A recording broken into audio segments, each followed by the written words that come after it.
all bands have done shitty records. I don't think we have yet.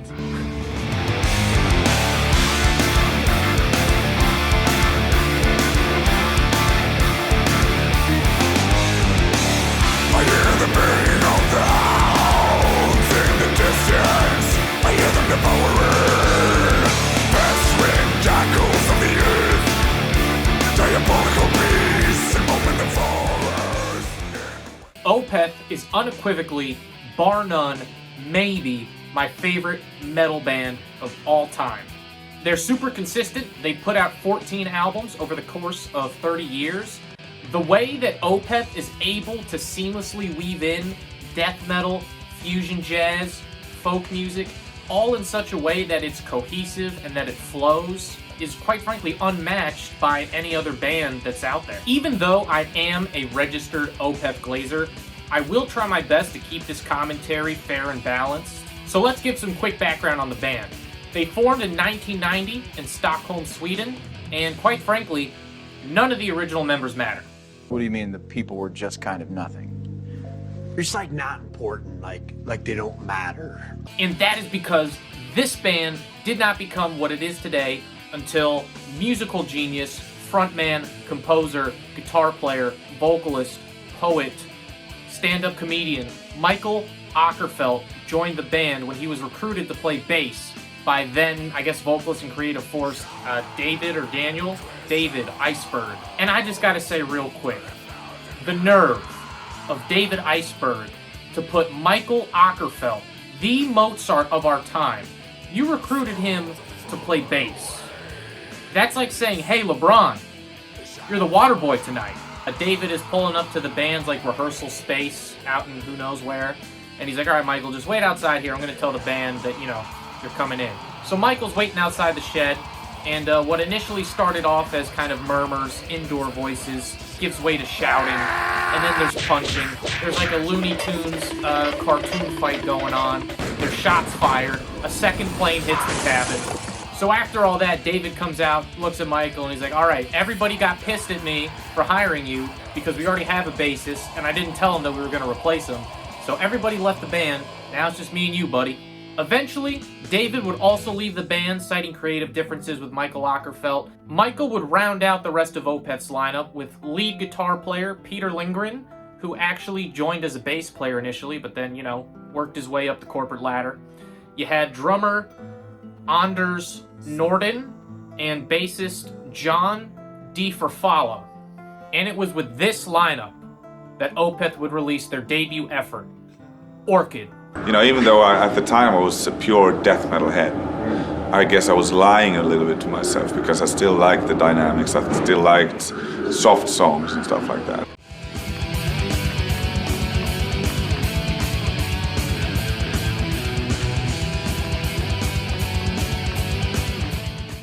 Opeth's debut offering, Orchid, is immaculate, even if it's a little bit undercooked. And what I mean by that is that some parts will transition into other parts in such a way that feels a little bit disjointed.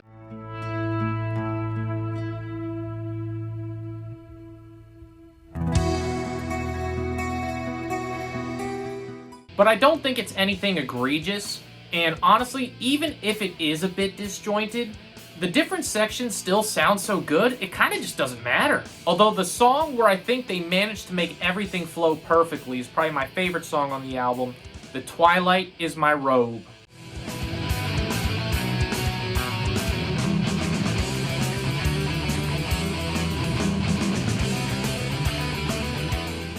And one neat little tidbit I'd like to highlight on this album is the instrumental track Silhouette, which is basically just a solo piano piece. And it's just like a barrage of these very captivating and like classical sounding piano notes. So I know what you're thinking, Opeth doesn't have a piano player, so who'd they hire as the session guy to play this track? Nobody. It's actually the drummer, Anders Norden. Apparently he's a wicked piano player too, who would have thought?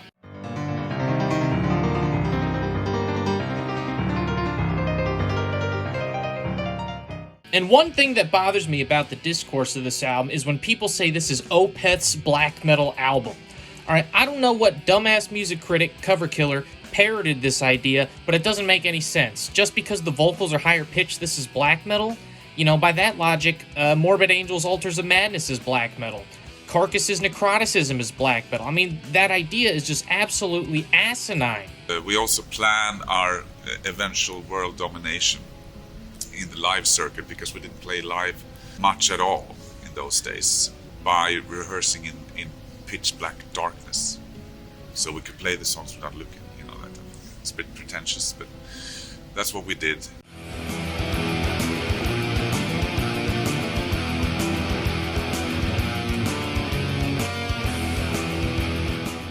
I've been wrestling with the idea as to whether or not this album is a sophomore slump.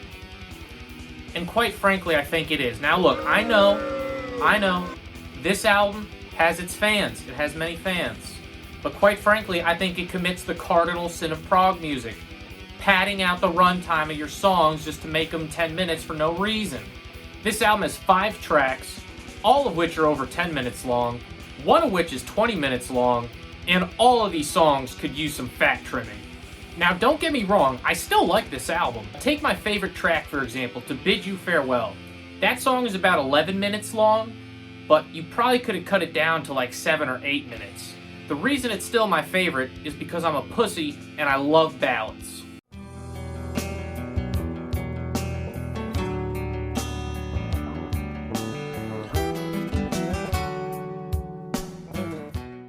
Now I will address the elephant in the track listing. The 20-minute behemoth, the cult fan favorite that is Black Rose Immortal. A song that Opeth had never played live until recently, like a few years ago, they started playing it on the tour. I know it has its fans, but just, you know, I think the first 5 minutes or so are cool, but this song just drags on for too long. Mikeal, if you're gonna make a 20-minute epic song, can you at least put Subway Surfers on the album cover? I mean, just throw me a bone here. The other standout track on this album for me would be The Night in the Silent Water, which to me just perfectly blends the Opeth style of death metal mixed with like folky and progressive sounding stuff.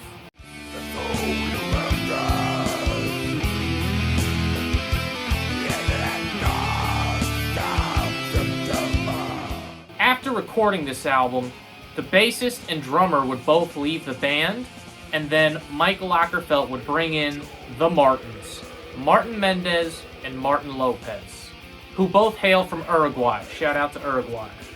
And these two were so adamant on getting the gig, they saw a poster, you know, saying like, oh, I need a drummer and a bass player. Took Mikeal's number down, and then they tore down all the other posters around the area so that they would be the only ones who could get the gig. And it would be this lineup of Mikeal, Peter, Martin, and Martin that would form the classic Opeth lineup. But I was very insecure with that record once it was done. Is it good? Is it good enough? Until Mike Amott, he was in the studio, and we played him the record, what do you think? And he's like, it's one of the best records I heard in a few years. And I was like, okay, maybe it is good then.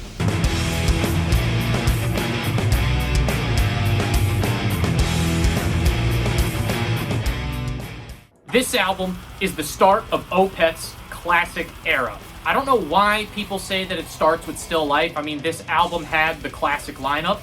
And I mean, yeah, technically you could be like, well, Martin didn't actually play bass on this record. Mikeal played bass, you know, because for whatever reason, Martin just couldn't learn the bass parts in time. Essentially a 3-piece for My Arms Yours. I played bass on the record. Horrible bass sound.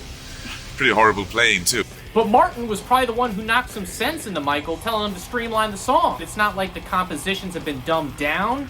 It's just a lot less of repeating the same thing over and over again like they did on Morningrise. This is actually the first Opeth album that I ever heard, and it's Opeth's first concept album, the first of 3. Now, I'll be honest, I don't really know what the concept of the story is. It seems like a guy dies, he becomes a ghost, and as he's a ghost, he's watching his, you know, former lover go about her day, find someone else, fall in love with, I don't know, just, you know, he's a ghost and his feelings are hurt.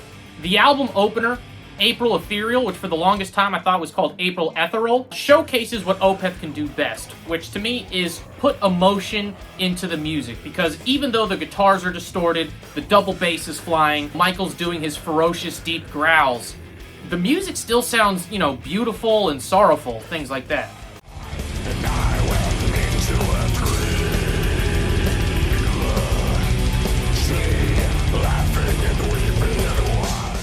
And one fun fact about this album is that the last word of every song is the title of the next song. So with April Ethereal, the last word in that song is when, and so the next song is called When. Now there are a few instrumental tracks, but if you look in the liner notes, if you have a physical copy, there are lyrics for the instrumental tracks, they're just not sung.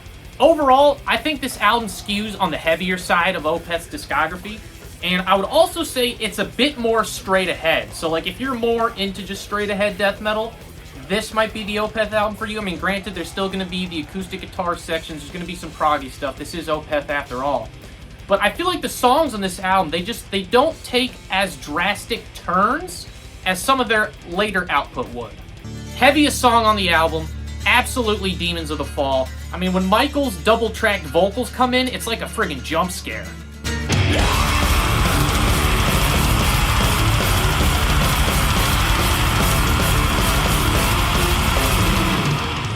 Despite the band only being at 3/4 full power, they still managed to crank out a masterpiece. So I can only imagine what Opeth would unleash on us with a well-rehearsed Martin Mendez and the band at full strength. Martin Mendez is here. He's very happy today. Martin Mendez is rich. He invested a lot of money all over the world. And he's going to use it to film some of his film for his film company. It involves horses and sex.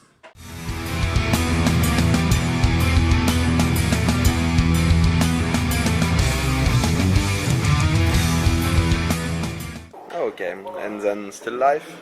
Another favorite, you know, that's a really, really good album. You know, the music is complicated. I can, you know, and I think about like, how the f did I come up with that stuff, you know.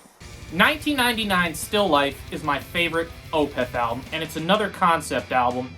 It takes place way back in the day of the Dark Ages, you know, like 1970 or so, where, you know, in this time, if you were just kind of quirky, you would get burned at the stake for witchcraft. And the protagonist for our story is an atheist who gets exiled from his community for his beliefs, or lack of belief, if you will. And if our peculiar protagonist predicament wasn't precarious enough, look at that alliteration, I blow my own mind. If that wasn't enough, you know, his chick that he left behind over at the town, she became a nun. So now you're double screwed. But despite all these headwinds, our protagonist still decides to pursue his chick. I ain't used the word bitches. Thanks. Now, of course, there are some more things that happen throughout this story, but, you know, I don't really want to spoil it for you. I want you to find out for yourself. I was also too lazy to do more research on the concept. The album opener, The More, is a master class in songwriting. All right, this song is 11 minutes, 26 seconds long. There is zero fat. Everything flows perfectly. And it has the slow acoustic intro that gives way to the distorted guitars, the death metal growls, and then that ends up giving way to like clean singing and folk guitars. I mean, this man is a genius. I don't know how he does it. Moonlapse Vertigo is a classic example of Opeth's music getting emotive and sorrowful. The leads that Peter plays over that song, it sounds like his guitar is weeping.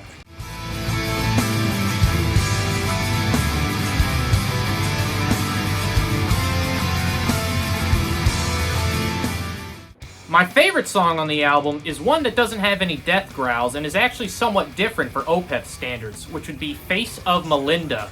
You know, it has this kind of soft jazz, almost kind of sounding first half of the song. Martin Mendez is on the fretless bass. Martin Lopez is playing with brushes. That hollow love in her face.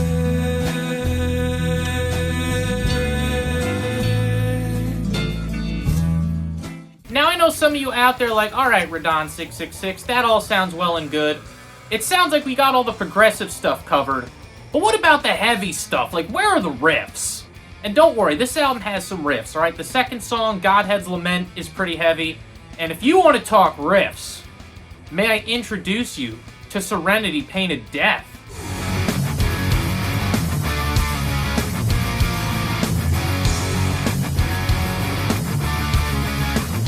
So yeah, that is Opeth's Still Life. the single greatest album ever released ever throughout the history of all time. I will try my best to keep this commentary fair and balanced. So naturally, this being the greatest album of all time, it's the best Opeth album by far, and it isn't even close. Or is it? Ever since 2000 at Blackwater Park, around that time, we just became more and more professional. And things started going really well for us. And that's when we started living off of the band, pretty much, all of us. But prior to that, we didn't have anything. We were screwed, you know.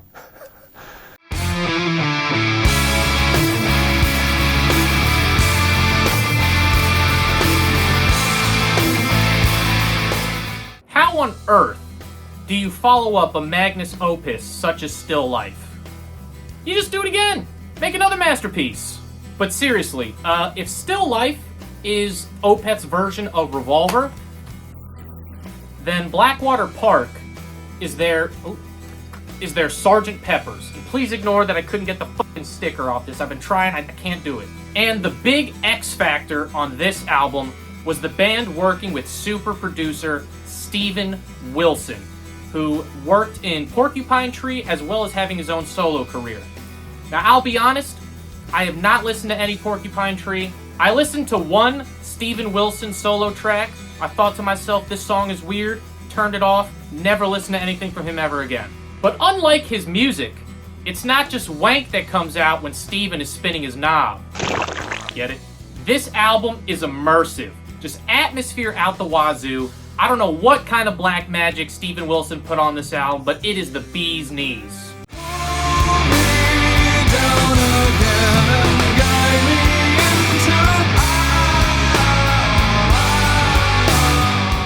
Once again, this album just has immaculate songwriting. And I know on Morningrise I was bitching about how all the songs are over 10 minutes and they go on too long. But on this album, the longer songs are the best ones. You got the album opener, Leper Affinity, 10 minutes long. You got the Drapery Falls, 11 minutes long. You got the epic closing title track, which is friggin' 12 minutes long. I mean, this album is all gas, no ass.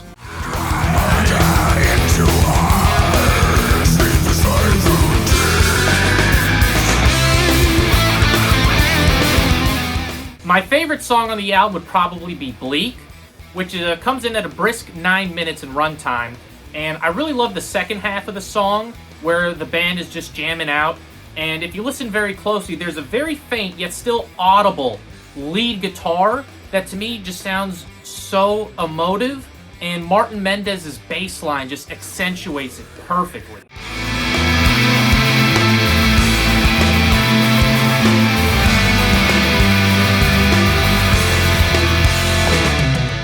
The ballad of this album, Harvest, is a fan favorite and a song that really helped the band gain more popularity, aided by Steven Wilson's black magic music production. You know, putting these atmospheric overdubs over the acoustic guitar. It helped the song blow up. And who knows, maybe the success of that song would go on to inspire another whole album later in Opeth's discography.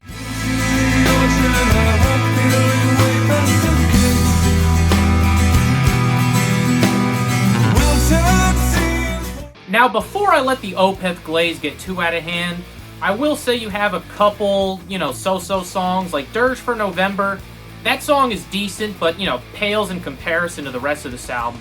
And then you got the 2-minute, acoustic instrumental track, Patterns in the Ivy, which is decent. It's not bad. It's pretty sounding, but I don't know, it's a 2-minute instrumental. That can only get you so far. In my country, they would go crazy. Oh my. For these two, not so much. Another masterpiece from Opeth, possibly the consensus favorite. I say consensus favorite because, you got Still Life fans such as myself, you got fans of Ghost Reveries, you got some sick that like Damnation the best for whatever reason. But up next is Opeth's heaviest album. What are you guys doing afterwards? Going out? Go to the bars? Perhaps, if lucky, picking up a lover for the night. Waking up tomorrow morning thinking, shit. Into the darkness, reaching inside the run. Run Every metal band has one album that fans will say is heavier and darker than all the rest.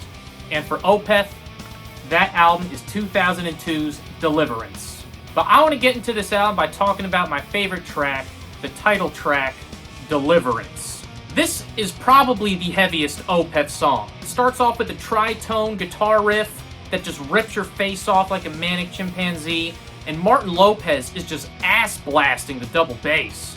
And number two, this song is like a microcosm of everything that Opeth does. You know, it's got the super heavy death metal intro, which then gives way to a clean section that's in 7, goes back to a heavy-ass chorus, and then the song closes out with like this Meshuggah-esque breakdown. You just lean back when we play it. It's a lovely, it's a cool song, and we play it every night.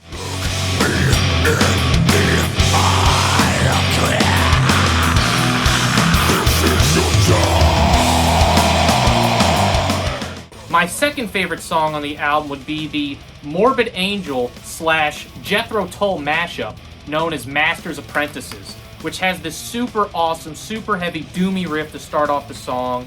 Then it goes into like a thick as a brick sounding acoustic guitar part, and then BAM! Just like that, straight back into death metal.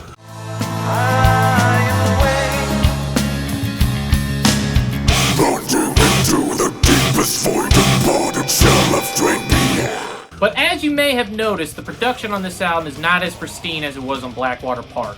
Part of that is because they recorded it in 2 different studios. Reason being, they just kept running into issues in the first studio where like equipment would break down, microphones would like be out of place or go missing.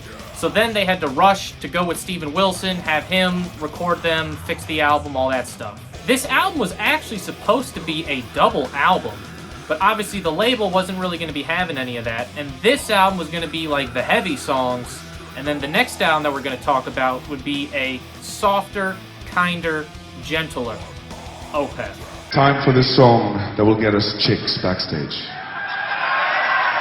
Blank face in the window pane,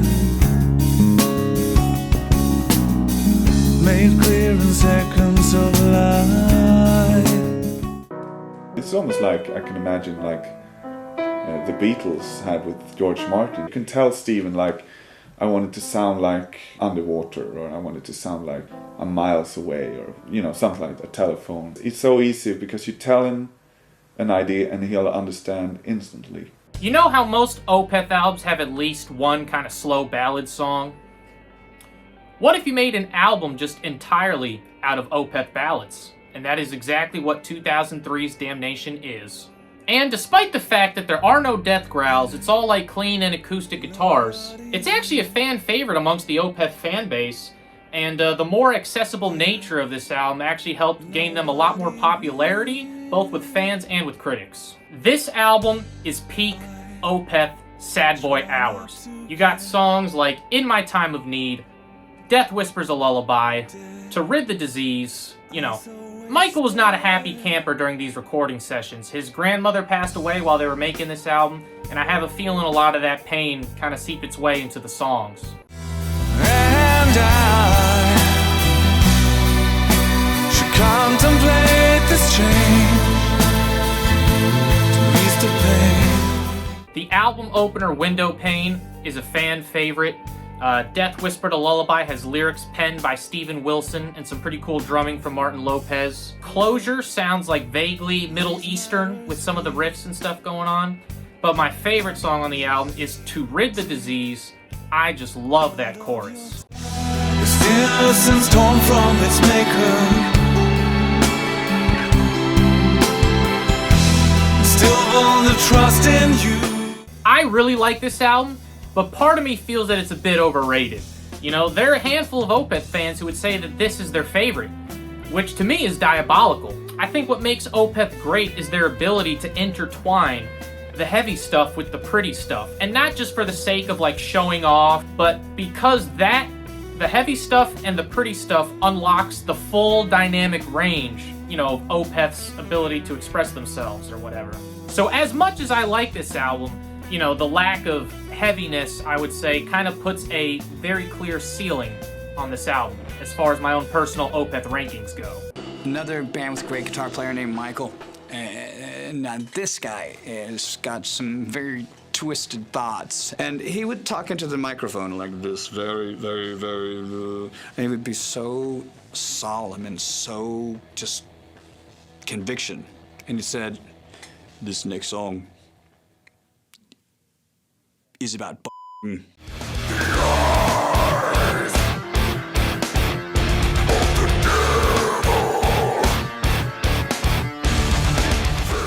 Ghost Reveries is another Opeth fan favorite album. Now, me personally, I'm not as high on this album as other people are. I think most Opeth fans would have this as like an S-tier album, whereas in my opinion, it's only an A-tier album. And the most immediate addition to Opeth's sound would be these like fusion jazz sounding organ/keyboards they got going on. Coming courtesy of Per Wiberg, who would also do backing vocals for Opeth going forward. The vibe that I get from this album is less melancholic and more just straight ahead prog metal jamming. You know, I mean, there are some emotive moments on this album, of course, but it feels to me like Mikeal was just trying to reach into his bag of tricks and just see what kind of stunts he could pull off. Devil cracked the earth, the shelf, who told you was the one. The hope into the room and said you had to live before you die young. So many of these songs have wonky rhythms, you know, you got some vibraphone parts, and the song Atonement kind of sounds like Planet Caravan. My favorite song from the album has got to be Baying of the Hounds. The intro to that song is just super badass, and I love that lyric that Mikeal has where he says, everything you believed is a lie. Everything you believed is a lie. Everyone you loved is a dead bird. So you take comfort in me. Unfortunately, this would be the final album to feature the classic Opeth lineup, as Martin Lopez, the drummer, would leave the band. My understanding is that he was having a lot of like panic attacks and stuff on tour, so, you know, obviously the circumstances that led to his departure are unfortunate, but he absolutely did the right thing by, you know, stepping away from the band just to like be able to take care of himself. Peter Lindgren, the lead guitar player, would also leave Opeth, citing, you know, the rigors of always being out on the road, as well as just having a lack of enthusiasm for playing in Opeth. He did gave me a tape of riffs, and I was like, listen to it, and I was like, couldn't really find anything that I really liked. But I was really trying to, that riff is not too bad. Maybe we should do something with that riff. And I played it to Lopez and Mendez, and they're like, no, it's not good. You're fooling yourself because you want to please him. Didn't know, and I explained to him, like, I didn't want this to be a band where you're doing favors because you want to be nice to someone and bring in a riff that you don't really like yourself. We always got along. There was never fights or anything. He didn't get an outlet for his own creativity, I think. Martin Lopez would be succeeded by another Martin Axenrot, who is a really, really good drummer, who was formerly of Bloodbath. And my favorite part about his playing, he has phenomenal dynamics when it comes to his drumming, but, you know, we'll get to that later. And lead guitar player Peter Lindgren would be replaced by Carrot Top's sexy cousin, Fredrik Akesson, formerly of Arch Enemy. And while it definitely hurts to see Martin and Peter leave, Fredrik and Martin would prove to be very worthy replacements, as we would find out on the next release. This one is about a woman's arse and her tits too.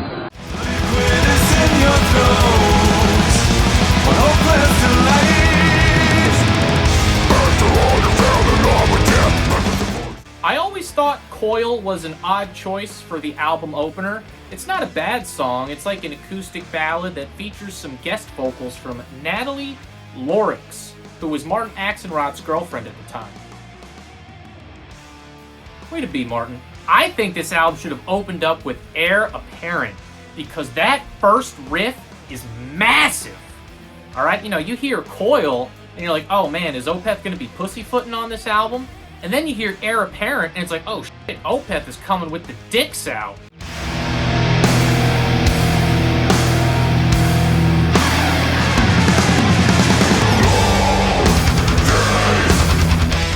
Take the track The Lotus Eater, which features Mikeal doing some clean vocals over blast beats. You know, I think that's neat. I think that works. That's cool. You also got Porcelain Heart and Hessian Peel, which kick ass.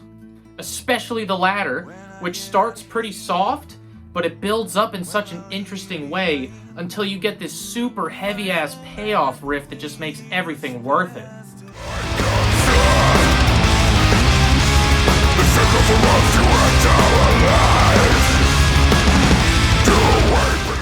My favorite song on the album has got to be Burden.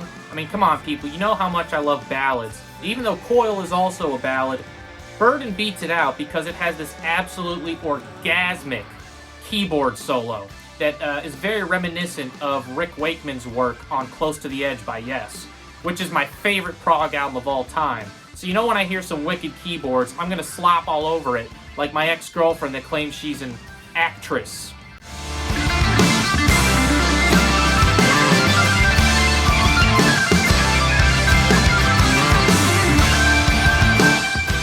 Now, even though this album doesn't feature the classic Opeth lineup, it is still considered part of the classic Opeth run of albums, going from the debut up to this point, because this would be the last album until 2024's Last Will and Testament, which we'll get to, but I'm getting ahead of myself. But for a while, it was the last Opeth album to feature any death growls. And with that, we have now reached Opeth's most controversial and maligned album, Heritage. And then we're gonna go to England, to Stephen Wilson's studio, or wherever he wanna be, and just let him look into doing a mix for this album, and I'm gonna be there with him. Probably gonna film him as well, even though he's an ugly cunt.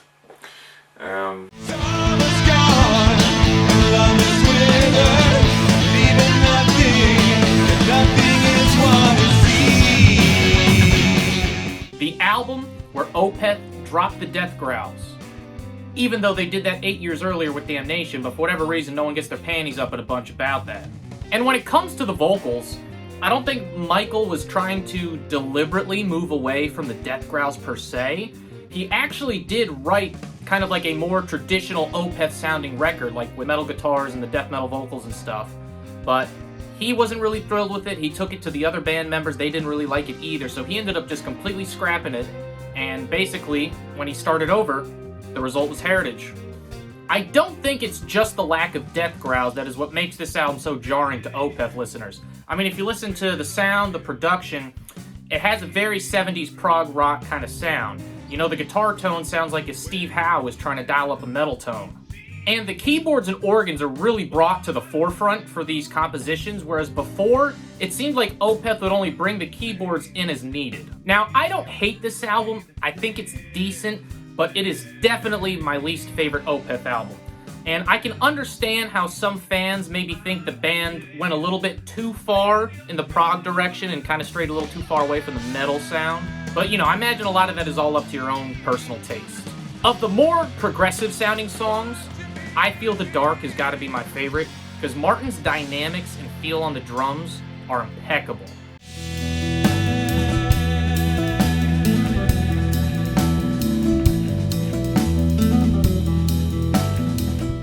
But for the most part, I don't really like the more progressive sounding songs on this album. They're definitely a little bit out there, and I think they kind of just lose me a bit. And you have a whole string of those songs from tracks 5 to 8 on this album. And listening to that stretch of the album is the musical equivalent of walking through Skid Row at 3 a.m. While it may be a stretch to call them metal, you do have some hard rockin' songs on here. Slither has got a nice riff to it, and the opening track for the album, Devil's Orchid, is by far my favorite song from this album. It has a great balance of rocking out while also having some progressive elements. And my favorite part of the song is when it gets to just the bass and the drums and Mikeal is singing over top, and the Martins prove why they are the greatest rhythm section in all of metal.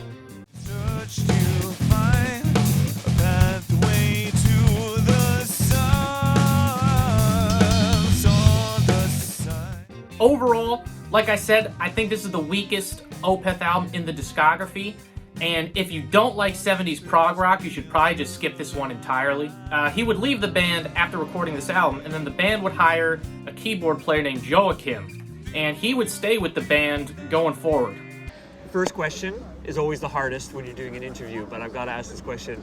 Just tell me, why is Opeth so fucking good? it all comes down to talent at the end of the day. I'm very talented. Of course, I'd say we're a good band. I say we're a good band, even.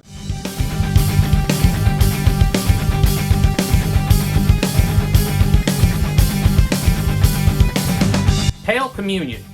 I'll be honest, before I revisited this album to do this retrospective, my plan was just to say that it was marginally better than Heritage, because that's how I felt about the record at the time.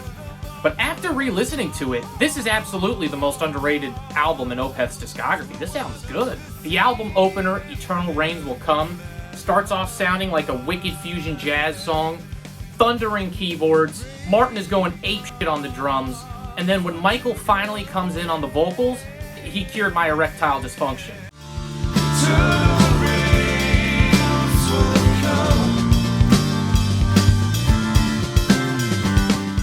But similar to Heritage and to some extent Watershed, this album has some really, really progressive songs. Moon Above, Sun Below, and Faith in Others as examples. The latter of which is actually a really, really pretty song that is like the musical equivalent of Mikeal just putting his hand on your shoulder and telling you, you're not a failure in life, even though you're 26 and you still live in your father's basement.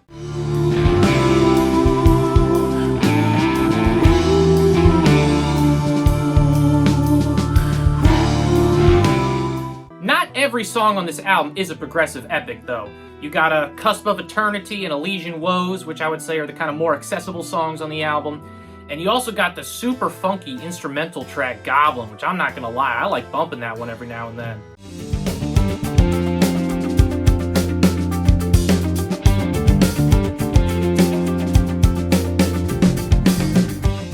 This album definitely isn't perfect though. You got songs like River and Voice of Treason, which for me are kind of stinky, but overall this is a very, very solid release. And if you skimped over it, you better unskimp over it. I love change, but it's not like, it doesn't have to be a massive change on each record or on each song. Mm-hmm. But there was change on this record. There was a couple of songs like the ones I mentioned before that I felt I'd never done before.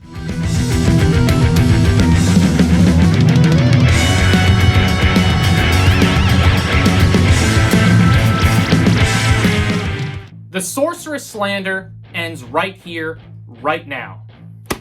The buck stops here on the Downfall Network. My favorite thing about this album is that Opeth was able to condense the compositions while still retaining the progressive songwriting structures and just the progressive elements of the music. You could definitely argue that there were a handful of tracks from Heritage and Pale Communion that were a little too self-indulgent. No song on this album runs for longer than 9 minutes, and a lot of these tracks run into 5 to 6 minute range, so I would say it's proggy Opeth at its most accessible. I also think this is a more hard rockin' album than the previous two, Heritage and Pale Communion. I mean, Sorceress has some nice chugs, Chrysalis will spank you like a cut-rate dominatrix, and of course, the epic, kind of album-closing song, Era.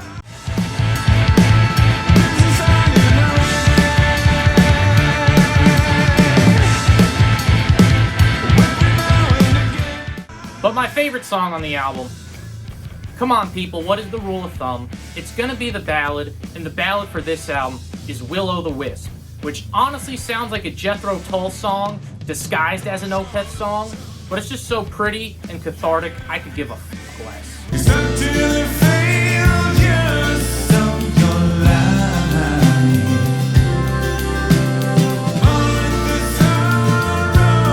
And fun fact, I took the chords and the vocal melody of that song, changed some of the lyrics, and I used it to ask a girl out to prom. And she said yes, so you know what? Thanks, Mikeal. I'll be honest, I think Sorceress might be the best out of the post-growl era. I mean, now it's pretty close between this album and Pale Communion.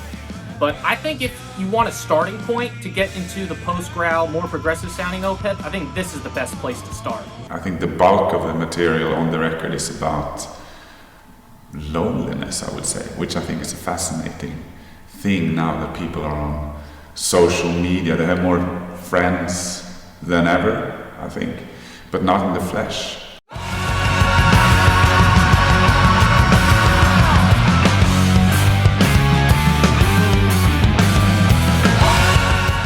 In Cauda Venenum, This album would prove to be another first for Opeth in the sense that it is their first album written entirely in Swedish. Kind of. There are two versions of this album, one with Swedish lyrics, one with English lyrics.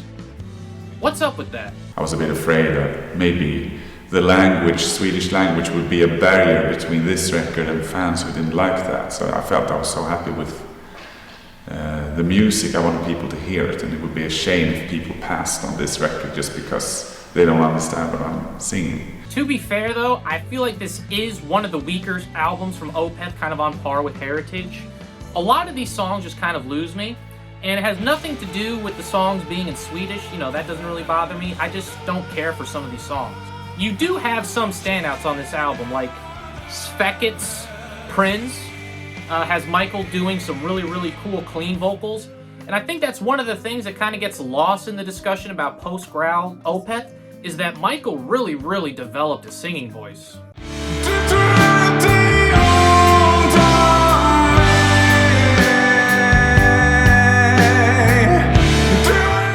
If you go back to the early Opeth albums, Mikeal's clean vocals sound kind of like timid and sheepish. And that's not me slagging him off. Mikeal would probably admit just as much. I remember watching some interview where he said something to the effect that he always wanted to include more clean singing into Opeth's sound, even in the early death metal days, but the only reason he didn't is just because he didn't have the confidence in himself. He was too scared to do it. Fast forward to today, and his voice is just so dynamic and, you know, full of power. Like, he's got to be the only vocalist I've ever heard whose voice has gotten stronger as he's gotten older.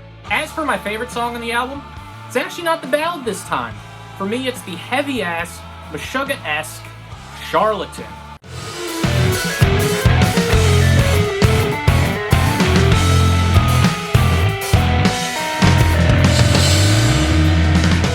But I wanted something more coherent and probably easier to understand, and also ultimately I did want one story, so a concept that runs through the whole album. I've done that a couple of times before, but this is by far, in my opinion, the most elaborate concept records in our discography.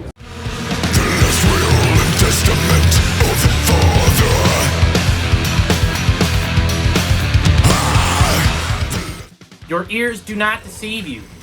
After 17 years of being dormant, the growls are back in Opeth. And for years, there were a lot of rumors and speculation as to why Mikeal dropped the growls, but it was just an artistic choice by Mikeal. You know, he said before that death metal recently just hasn't really been inspiring him to make music. You know, it's the 70s prog is what he's really been onto. But for this album, he brought back the death growls because he wanted that to be the voice of the patriarch, whose will the heirs are sorting through. And it also just helps distinguish whose point of view, you know, Mikeal's singing the lyrics about. This album is another concept album, and basically the story revolves around a wealthy patriarch who has passed, and his two sons are there in like the lawyer's office or whatever, trying to sort out the affairs. And for whatever reason, there's this mysterious girl that they don't know who has polio. She's just kind of there. And as the heirs are sorting through their father's affairs, a lot of dad's skeletons come out of the closet. And maybe dad does too, but I'm not going to spoil that. Mikeal said he was inspired to do this concept based on the TV show Succession, which, I'll be honest, I've never seen that show, but Jesus H, people not shut up about it. And Ian Anderson from Jethro Tull makes an appearance on this album. He plays some flute, does some spoken word bits. I guess he finally replied to Mikeal's email. I emailed Ian Anderson once to try and get him to play flute on one of our records. He didn't reply. But this is a very, very solid Opeth release. And I don't think it's just because the growls are back. I don't think the quality of Opeth's music is correlated to whether there's growls or not. Because, you know, like I said, Pale Communion rules. Sorceress rules. But this album is definitely more metal sounding production-wise. You know, the drums sound a lot more metal, and especially the guitar tone actually sounds like a proper metal tone instead of like a 70s prog rock, hard rock tone.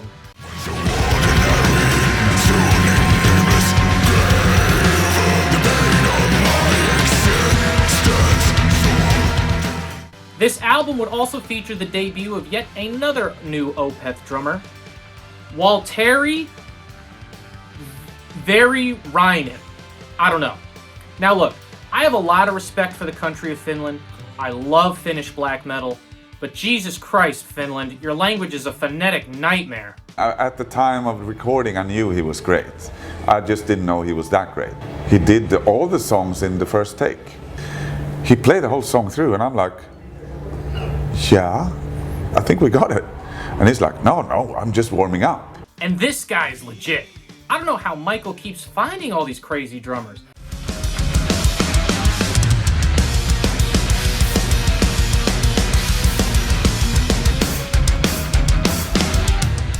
My favorite track on the album is actually a tie between two songs, Paragraph 3 and Paragraph 4. I have to listen to them back to back, alright? They're too good. And the ballad on this album is the only song with a proper title, A Story Never Told. It closes the album. And it delivers a very shocking twist to the story. And the one thing I like about this song is that this is like another prime Sad Boy Hours Opeth cut. I mean, this song sounds like it was coming from the Damnation sessions.